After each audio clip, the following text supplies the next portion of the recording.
Окей. Яг одоо би Ajax гэдэг зүйлийн талаар ярих гэж байна. Жоохон багсгаад. Окей. Өнөөдөр би JavaScript-тэй бас яг ч тийм холбоотой юу бас холбоотой JavaScript-ийн бас нэг амжилтанд хүрсэн JavaScript-ийг хэдэн яагаад одоо энэ браузерыг одоо юу гэдэг тийм талаар бол нэх өнөөдөр тийм их юм бол ярмаар байна. Маш тавчхан ярина.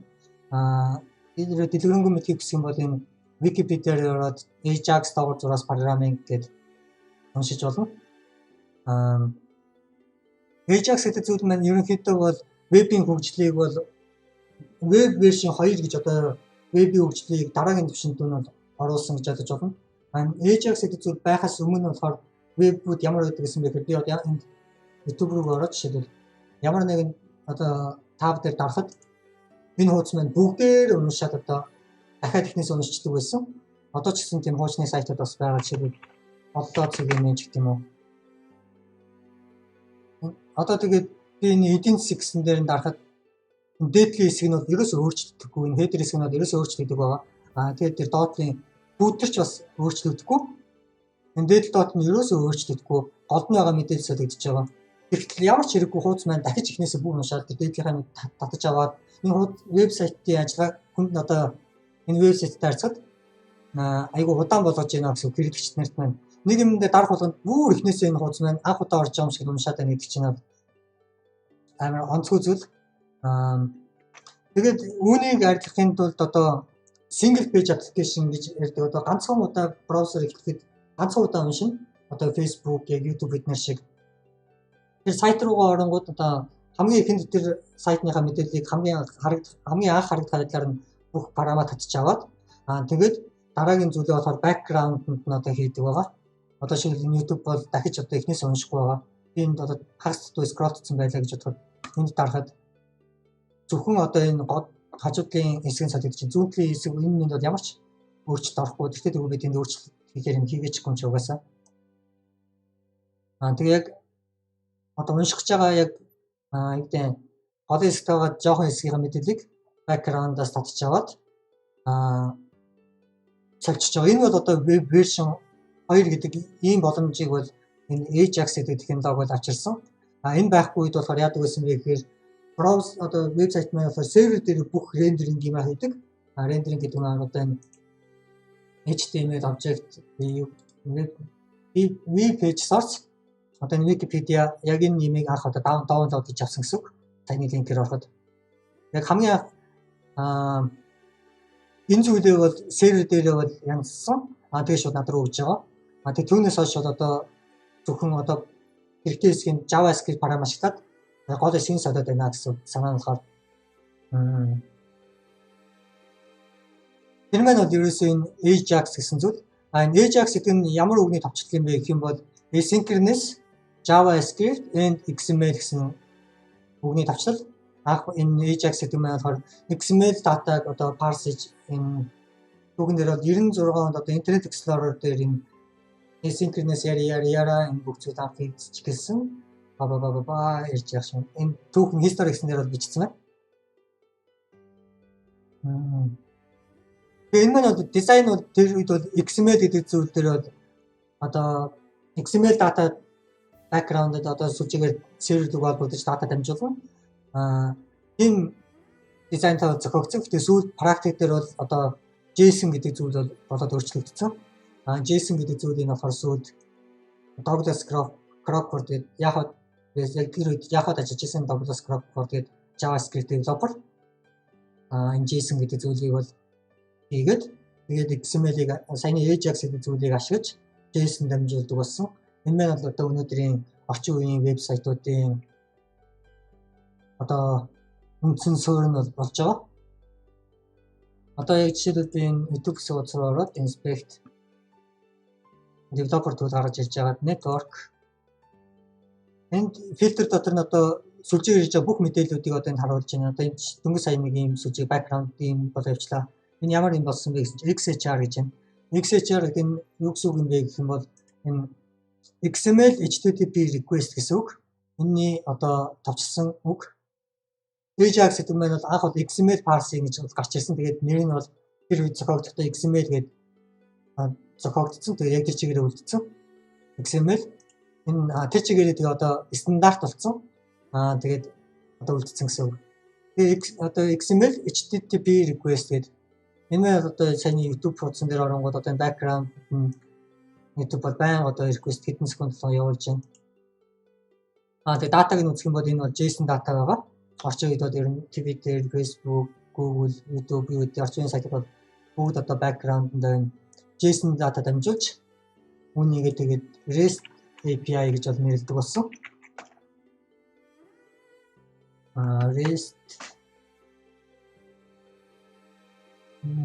орос хэлтэй байгаа. REST wiki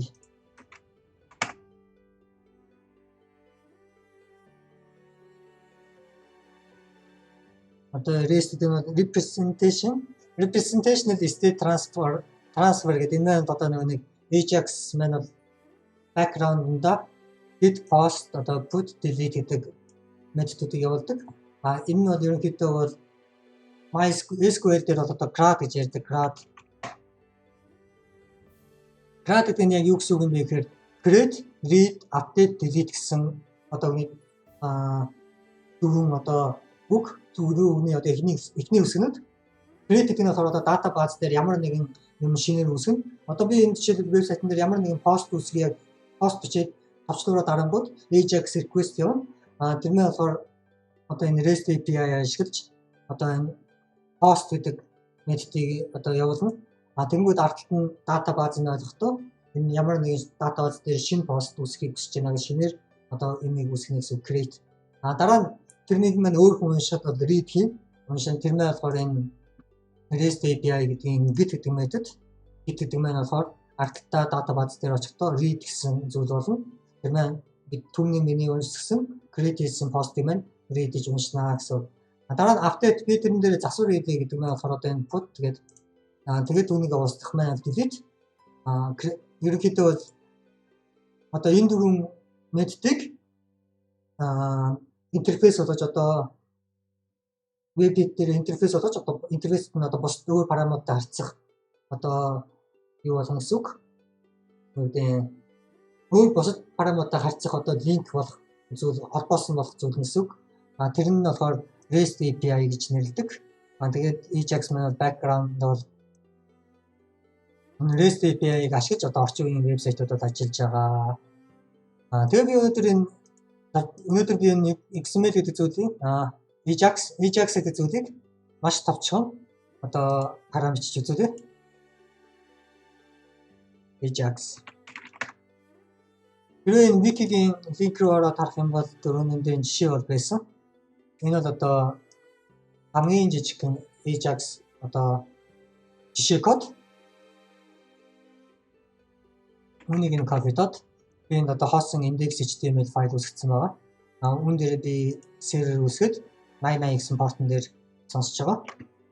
Одоо би 8080 гэдэг энийг копидж аваад аброгород шинэ localhost 8080 гэх юм бол би 180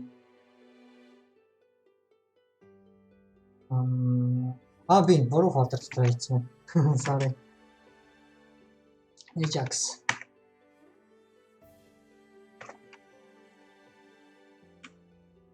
Одоо энэ бидний үүсгэсэн одоо энэ хаваасан файл index.html хаваасан файл одоо нээсэн байна.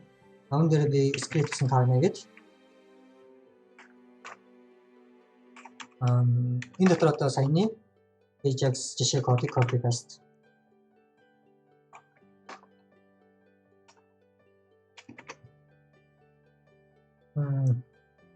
Discord. Ерөнхийдөө бочлоо.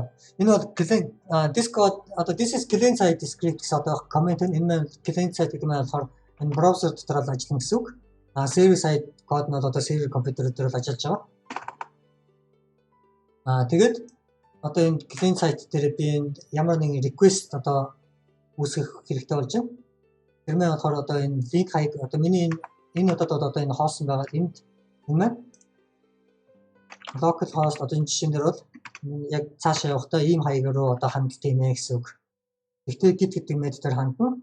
Git гэдэг маань болохоор REST API маань уншаад одоо database-аас ямар нэг юм унших ч юм уу тийм ямар нэгэн зүйлийг git гэдэг маань ер нь ямар нэгэн зүйлийг буцааж өгнө гэж ойлгож болно. Ямар нэгэн зүйл буцааж өгнө.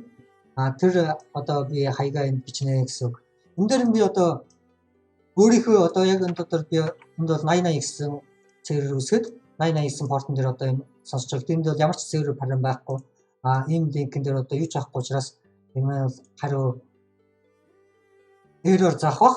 Юу ч гэсэн кодыг одоо сейвлээд ажиллуулаа үзье. Яг юу болсныг яг мэдэхгүй байна. Inspect.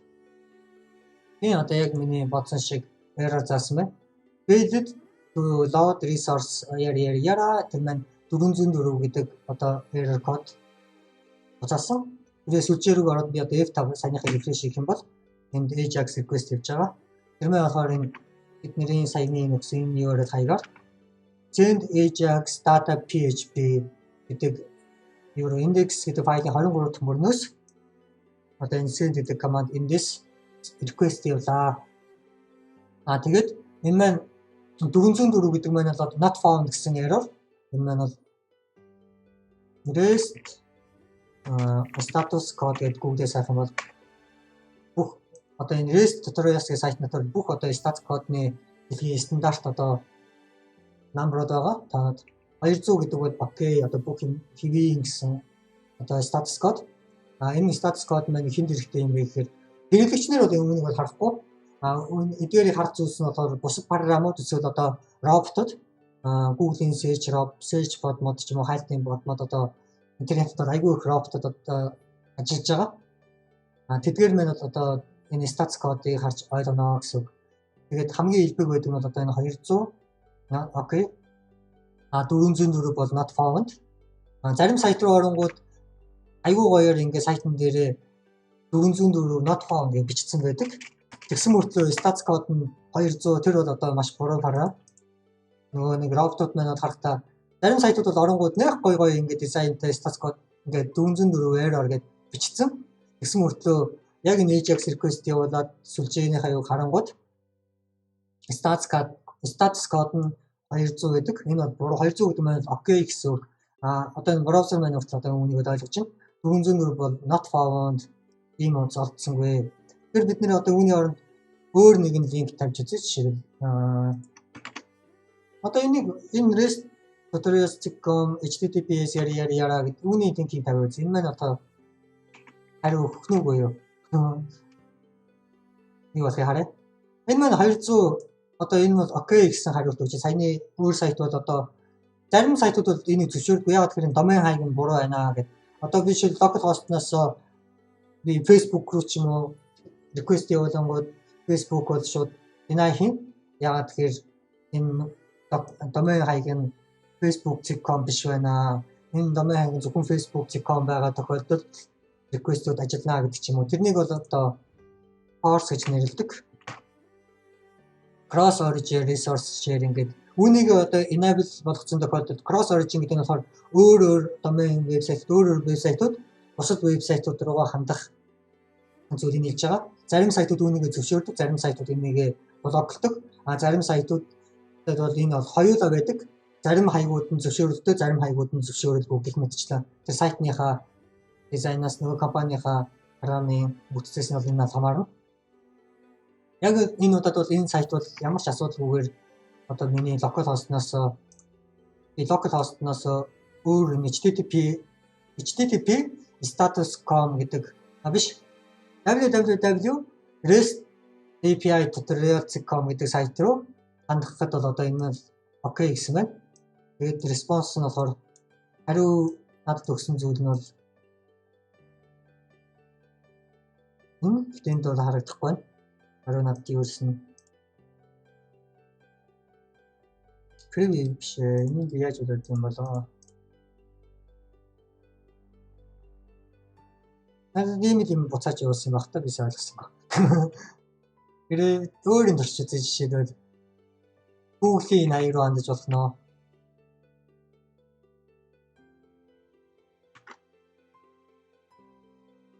$200 гэж юм ямар ч байсан. Энэ браузер нь энийг рендер хийж харуулах байх шиг. Түүнээс консоль дээр орох юм бол энэ тийм блок гэдэг. Яг энэ миний саяны ярьсан зүйл энэ бичигдсэн байна. Энд болохоор course гэдэг course policy гэдэг нь болохоор одоо policy гэдэг нь юу гэж хэлж болох вэ? Сайн хэлбэх юм монголоор. Бодлого одоо энэ course гэдэг зүйлийн course гэдэг нь cross origin өөрөөр домен хаягууд би энд үгээ хандах гэсэн. Би тэнгууд энэ local host-наас чи Google руу хандаж болохгүй deny хийсэн байна. Тэгээд одоо надад бол хариу өгөөгүй. Гэхдээ stats кодн дээр бол 200 окей гэсэн байна. Энэ бол бас сонирн байна. Миний одоо хийж байгаа вебсайтууд бол stats кодн дээр би бол аягүй анхаарч бас ажилладаг. Mozilla юу болох харъя. Mozilla бол зөвшөөрнө гэж энэ одоо надад хариу ирсэн документ нь бол энэ харагдаж байна. Энэ текст файл. Доошогоо дахиад 190 мянган одоо доошо текст байна. Тэрийг харуулах юм уу гэж би тэрийг яах юм бэ гэж бодож байна. Техникс нь харж байгаа хангалттай. Тэгээд одоо энэ network HTTP request response надад ийм текстийг ич одоо энэ Mozilla бол окей биднэрт бол нууж хагаад ах юм байхгүй чөлөөтэй өөр сайтууд бол манай сайт руу орж иж өөр opt mode өөр болоод өөр сайтнаас AJAX request явуулахыг бол чөлөөтэй зөвшөөрнө гэдэг. Надад одоо энэ AJAX Mozilla сайтнаас одоо response нь харагдаж байна.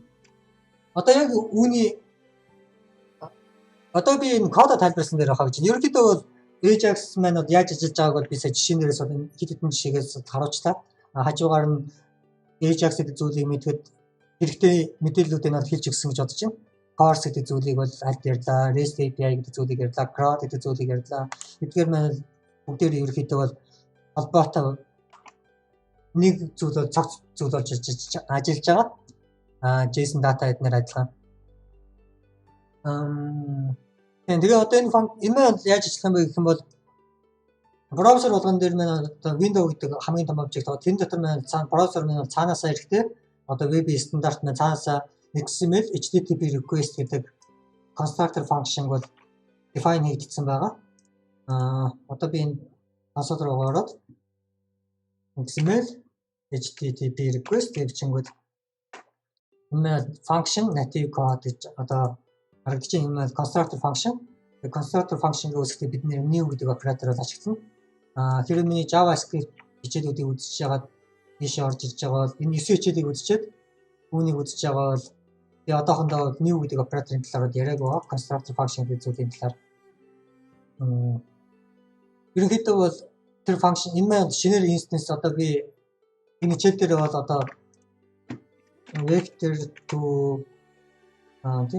to create гэдэг ч юм уу эсвэл object create. Энэ бол constructor object.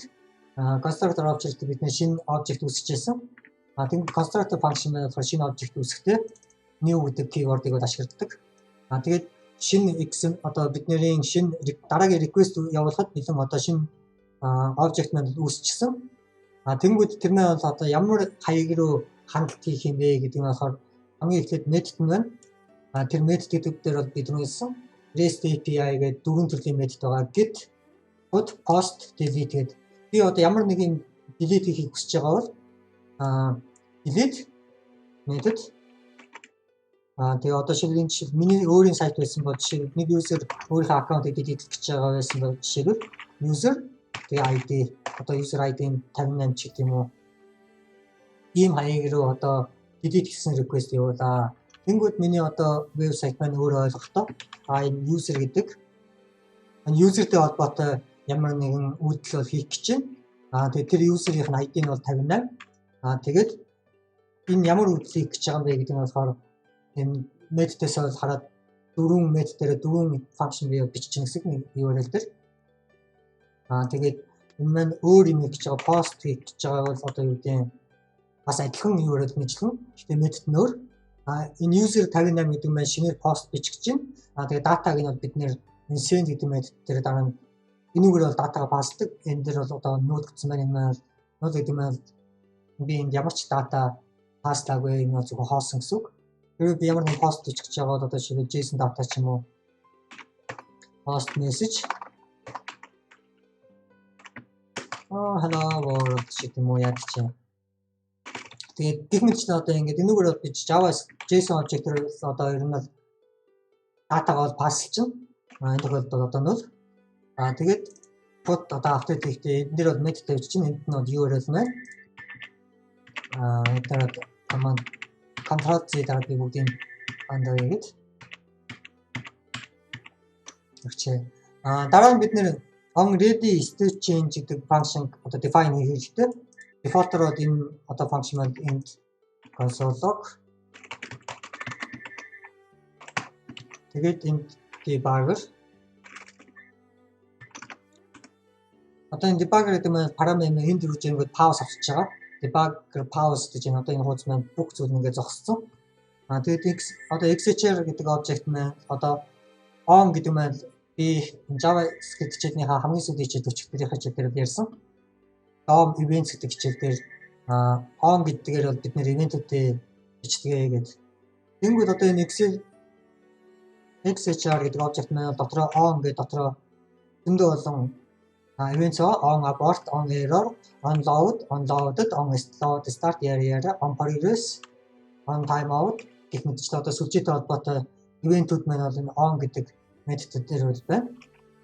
Тэгмээд яг одоо энд бол параметр ирэхэд on ready state change гэдэг маань бол null байгаа.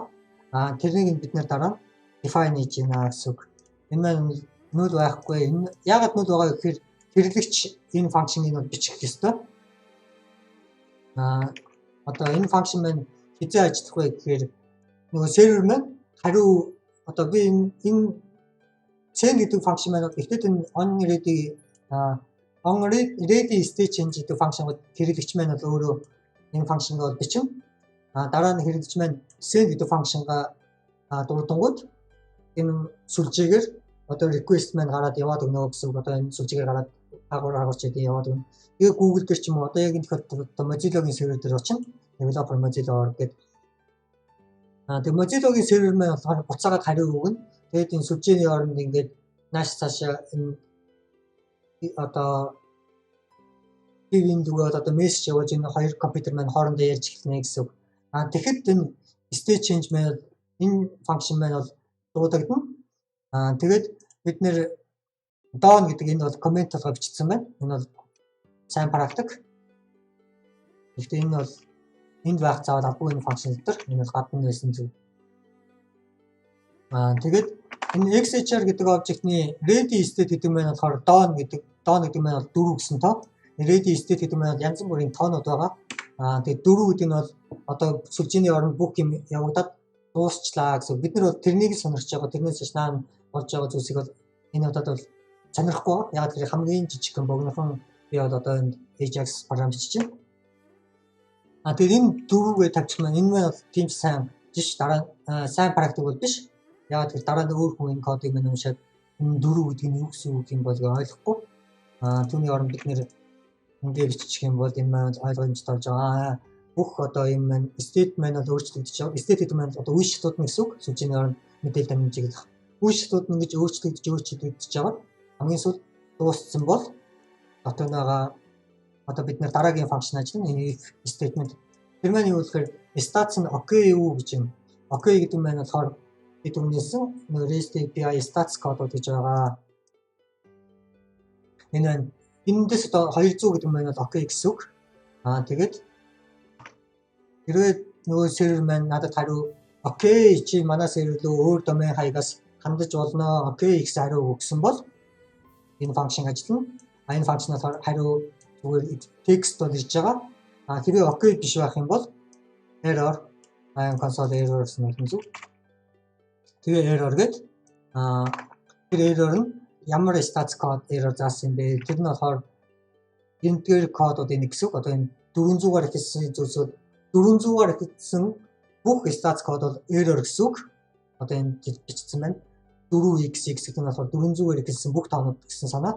Тэгээ 400 гэх юм бол bad request наа чин хортой одоо ямар нэгэн онцгой одоо миний код нь зөвшөөрөгдөг үү? Миний параметр зөвшөөрөгдөг үү?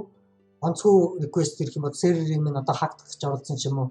Тийм бол би хариуд нь 400 bad request гээд ямар ч мессеж үл ирэхгүй, юу ч ихгүй 400 гэсэн тоол явуулна гэсэн үг. Тэнгүүд нөгөө нэг хүн маань бол одоо хак хийж байгаа юм байна. Хак хийх боломжийг хэцүү болгоно гэсэн. Сервер дээр ямар error гарсан, юу болсон, error гарсан юм уу, үгүй юм уу, юу болсон. Ямар ч одоо мэдээлэл очихгүй байна. Нөгөө хүн бол мэдээлэл авч чадахгүй байна гэсэн. Ганцхан авч байгаа мэдээлэл нь би чиний request-ийг хүлээн зөвшөөрсөнгүй гэсэн мессеж л очиж байгаа. Bad request. 403 бол чи орохыг зөвшөөрөөд өгөө 20-тай юм руу орох гэж оролцсон байна. 404 бол олдохгүй байна. 401 гэдэг нь болохоор username password гэдэг одоо Facebook руу нэвтрэлтэй username password бичээд одоо өөрийгөө таниулж одоо аккаунтаараа нэвтэрдэг. Тэр маань authorization гэдэг процесс. 401 гэдэг нь болохоор одоо authorization хийгээг байна. Гэх мэтчтэй ингээд error-ууд. Энэ код бол хэрвээ status код нь 200 биш байх юм бол error гэсэн мэт. Гэтэ тэр маань заавал error байх албагүй. Өөр ч юм байж болно. Redirection хийсэн өөр тэр хуудас маань өөр сервер рүү ч юм уу заагаад наад мэдээлэл чи энд байха болцсон. Энд очицсон гэдэг заримдаа цаг хугацаа өнгөрсний дараа серверүүд маань өөрчлөлт ордог. Веб аппликейшн маань тэнгүүд redirection гэдэг зүйл маань хэрэгтэй болно. Наад мэдээлэл чи одоо дахид над байхгүй. Наад мэдээлэл чинь энэ сайтд байгаа гэдэг өөр биш redirect заачдаг. Тийм байс гэж болно. Гэхдээ тэр нь бол хамаагүй энэ би бичсэн код биш. Би энэ зүгээр эндээс шууд код бичсэн. Тэгээд ер нь бол Ajax request явуулалтаа бол хамгийн жижигхэн код бол ерөөсөө энэ request яваад дуусахад юу хийх юм бэ? Энд одоо хүссэн код байна гэсэн. Тэгмүүд энэ response text гэдэг нь би яг одоо энэ Ajax зориулаад би энэ доторх нарийнуудыг санааргүй байгаа учраас гадуур нь өөрийнхөө wrapper function гэдэг юм уу, өөрийн library гэдэг ч юм уу болгоо бичсэн байдаг. Айгүй олон library байгаа. Тэрний одоо нэг жишээ нь бол тэр нь алдартай jQuery. Энэ бол одоо хамгийн том жишээ гэж ойлгож байна. jQuery library. Тэр маань болохоор яг энэ function-гуудыг error check-ийн бүх одоо юмнуудын одоо handle хийгээд тэгээд Ajax гэх метод болгоцсон. Тэрэн дээр JSON object pass-та type нь тэр, URL нь тэр, data type нь болохоор JSON. Энэ арай орчин үеийн болж байна гэсэн. Яг тэгэхээр энэ XML маань дизайн болохоор анх XML дата дамжуулахад зориулагдсан. Тэнгүүд бид нэр орчин сүүлд энэ нэгээр болохоор JSON дата дамжуулаад хэрэглэдэг болсон. Тэнгүүд заримдаа датагаа JSON-аар дамжуулна, заримдаа энэ URL encoding гэдэг URL-аар бас мэдээлэл дамжуулдаг. Өөр байдлаар мэдээлэл дамжуулах боломжтой учраас энэ jQuery library бол одоо data type нь JSON. Тэгээ амжилттай бол энэ методыг дуудана. Error болох юм бол энэ function ажиллуулна. Их мэдчлээ одоо саяны юг ийм ганцхан жижигхэн болгоод бичсэн байна гэсэн үг. Яг үүнтэй адилхан одоо би болохоор өөрөө энэ Ajax request-ийг ашиглахдаа юу ашигладаг гэх юм бол G4 resource гэдэг library байгаа. Энэ миний G4 framework-ийн нэг хэсэг. Энэ framework-ийг би жилийн өмнө олж ирсэн байна. Энэ update хийсэн бол энд бол харагдаж байна. Миний бичсэн JavaScript одоо яг би яг professional одоо мэргэжлийн гэж болгож бичиж байгаа ч юм уу, хүмүүс зориулж одоо энэ бол хүмүүс зориулж одоо бүтээгдэхүүн болгож бичиж байгаа програм гэсэн үг. Энэ дээр болохоор одоо бүх програм маань одоо миний Vim text editor би шинээр JavaScript файл үүсгэх болгоод автоматар ийм темплейт шиг шууд надад үүсгэж өгчдөг байгаа. Ямар ч JavaScript файл үүсгэсэн. Тэрнийг би одоо энд бас үзүүлж болно. Жишээгээр SSH 192 168 биш энд байгаа.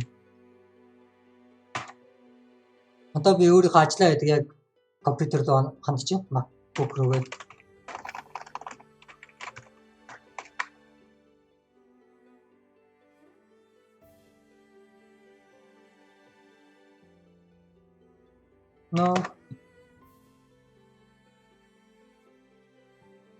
Одоо би хадгалсан G4 MacBook Pro гэдэг одоо би өөрийнхөө нөгөө компьютер руу холбогдсон. Нөгөө компьютер дээр минь ямар цонхнууд ажиллаж байна гэдэг би харж байна. Дөрвөн цонх байна гэж байна. Тэгмэд би дөрвөн цонх юм гэдгээ 3. Тэнгүүд одоо миний дөрвөн цонхон дээр хамгийн сүүлд миний Cyclone Physics гэдэг одоо тоглоомын 3D гейм хэмжээний физикийн програм library бичсэн. Яг ийм мэдээсэн байна. Доор нь G4 MacBook Pro гэдэг. Заримдаа би сүлжээгээр Нью-Йоркт байгаа сервер ч юм уу, Сингапур ч юм уу, эсвэл Иргэний ч юм уу гэдэг сүлжээгээр өөр компьютерууд руу хандаж ажиллах хэрэг гардаг. Тэр үед би яг энэ терминал дээр би бүх цагаа терминал дээр застуулдаг учраас аль компьютер дээр байгаа мэдэх хэрэгтэй. Тэгээд өөр компьютерт очсон тэр компьютерийн миний дизайн гэх юм уу та ерөнхийдөө юм байдаг. Тэр компьютер одоо би бол яг MacBook дээр байна гэж харагдаж байдаг. Энд дээр би шинээр test.js шинэ хоосон файл үүсгэе.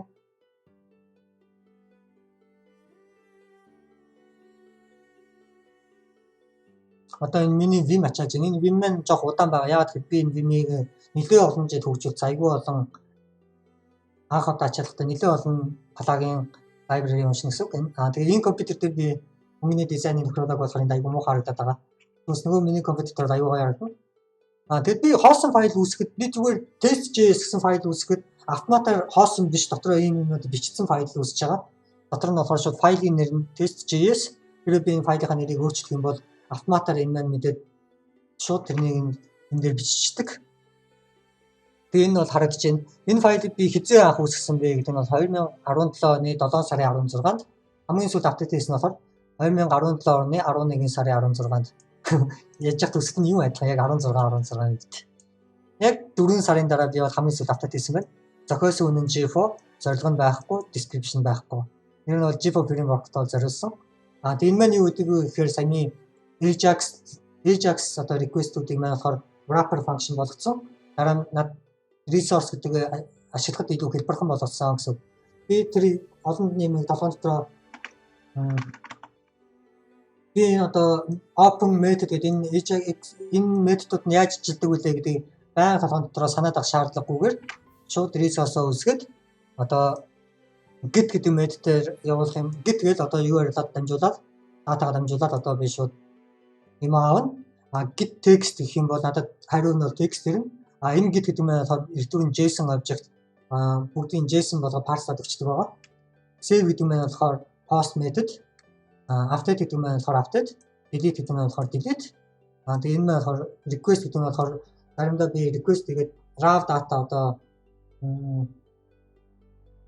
юу гэдэг request-ын дотор замаар нь бас өөр янз бүрийн арай л доод түвшинд юм ашиглахыг хүссэн үедээ би энэ методыг бол ашигладаг. Заримдаа би файл аплоудыг шаарддаг. Ajax-аар одоо файл аплоудыг шаарддаг гарах юм бол GeForce дээр аплод тэгээд ямар хаяг руу аплод хийх юм тэр config-аар паслаад энэ маань надад аягүй ажиллахад амархан болгосон. Тэгээд дотор нь энэ харах юм бол саяны бид нэлээдсэн on error гэдэг методуудыг маань болохоор бүгдээр энэ library маань одоо бүгдийн миний өмнөөс handle хийдэг гэсэн үг. Надад яг ашиглахад илүү хэлбэр болгож өгсөн.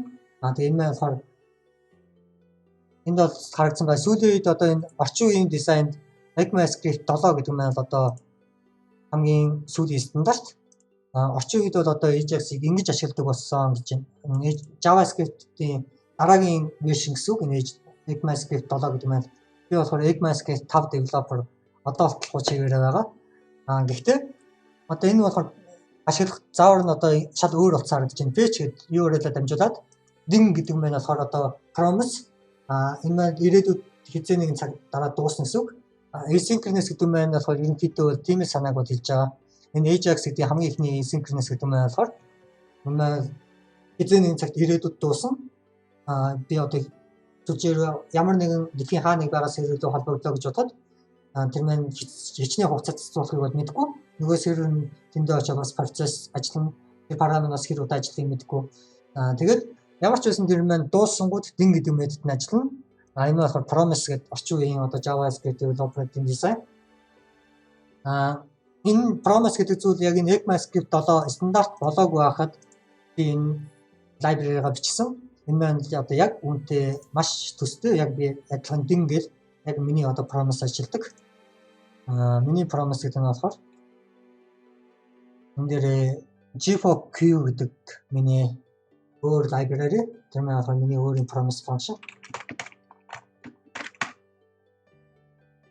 GFOQ. Энийг бол одоо ашиглах юм бол энэ маань болохоор миний бичсэн ECMAScript 5 дээр бичсэн одоо миний өөрийн promise function. Энэ маань болохоор браузер дээр ажиллаж байгаа энэ браузер дээр байгаа native promise-оос илүү хурдан ажилладаг. Хамаагүй хурдтай. Түүнийг би яаж одоо бол гэхдээ дахиж сүүл тест хийж үзээгүй. Түүнийг би яаж тестдэг вэ гэж benchmark G4 гэвэл яаж юм G4. Энэ дээр одоо яг харагдахгүй байгаа G4. Яа тэр би нөгөө нэг тестүүдийг proprietary G4 benchmark гэдэг сайт байдаг. Энэ нь болохоор одоо тест хийх зорилготой сайт аль нь илүү хурдан ажиллаж байна гэдэг янз бүрийн юмыг одоо тестлэн жишээлбэл би энэ JS bench number JS bench гэдэг юм атчих. Bench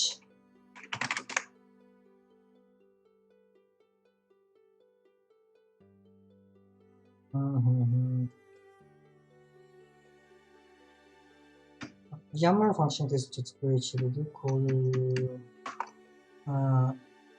top string яагаад гарч ирэхгүй нь олон байх ч одоо JS benchmark this site-д ажиллагаа болчихсон юм уу?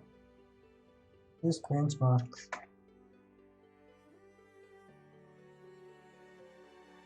энэ миний ашигладаг сайт мөн үү шүү би мэдэхгүй байна.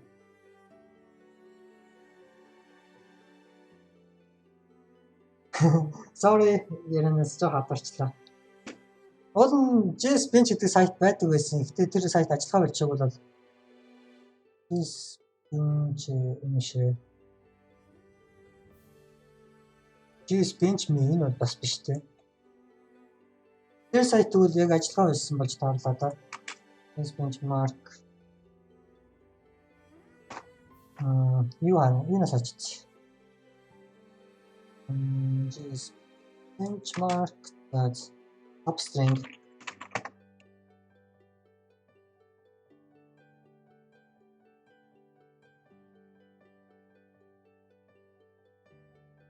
эндээс нэг линк олдголоо гэж найдаад энэ юу орж байна. JS perf энэ шүү дээ. Ажиллаж байна уу? JS performance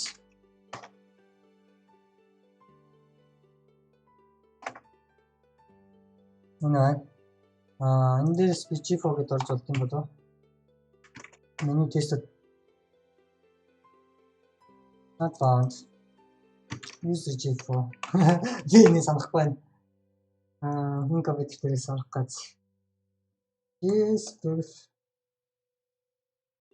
Ерөнхийдөө бол би иймэрхүү сайтуудаар яг ингэ тест хийсэн гэсэн. Тэгээд миний Q гэдэг function, миний өөрийн бичсэн одоо promise function, энэ native promise function-аас хэд дахин хурдан ажиллаж ирсэн. Би өөр ялч юм benchmark хийж айгүй болон өөр браузер дээр бол тест хийсэн.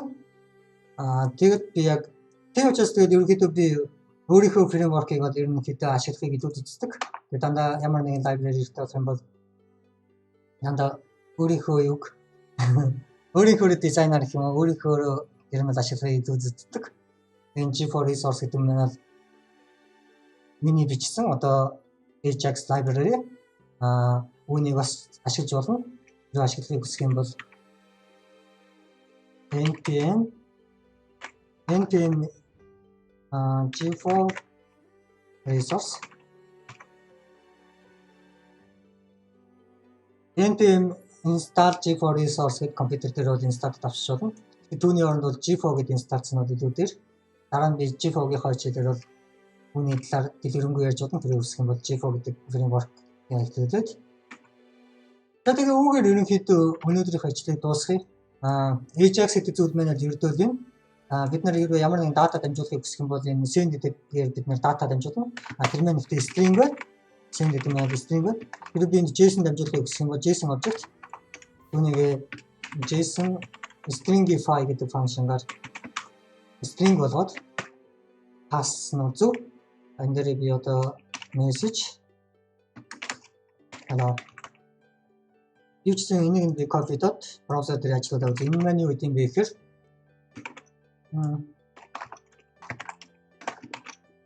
JSON stringify гэдэг маань JSON object-ийг маань болохоор ийм string text болоод өгчдөг. Ийм урт text. Тэгээд бид нэр болохоор send гэдэг function руугаа энэ маань болохоор text string авна гэсэн text string өгчөж байгаа. Тэгээд юу ч гэсэн үнийг save гэдэг network ямар request явах нь харъя. Headers